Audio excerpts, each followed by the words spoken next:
course, the bathroom is a very, very difficult space to get right because it actually needs to be 2 rooms. It needs to be very, very functional, very clean and bright and easy to use, quick to assimilate first thing in the morning because you don't want to hang around. You want to get ready, you want to leave for work, that's it. But when you get home from work, you actually want the opposite. You want somewhere that's indulgent, somewhere that's got soul, somewhere that's very sensual, somewhere that feels a little bit more romantic, somewhere to have a flake in, let's face it, somewhere where you can lie and have all of the cares of the day soaked off you. And that's not going to work if you've got a bathroom that looks like an operating theatre. So my tips are bring some colour in there. And I don't mean getting an avocado bath. I don't mean getting some kind of bright orange basin. I mean look at colour on the walls. Bathrooms will always be light and bright. There's a lot of white in there. There's a lot of top lighting in there, so you get a lot of light bouncing back. So there's no reason why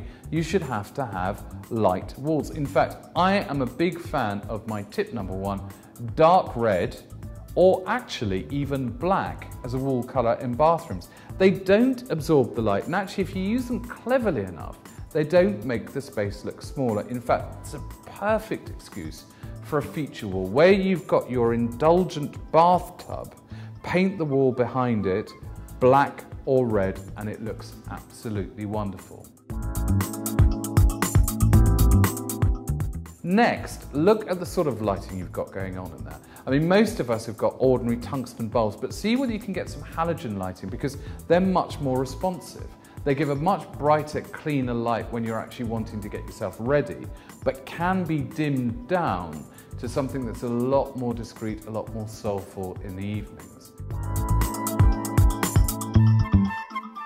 Bathrooms, tip number 3, are about 5 senses. It's not just about how they look, it's about how they smell. It's also about how they feel, and it's about how they sound. And this is something that people don't ever really get right. Acoustics are incredibly important in an area that you want to relax in. So don't always feel you've got to have shutters or blinds. Curtains are in fact a really, really good way of absorbing a bit of noise and absorbing a bit of sound, and works very well.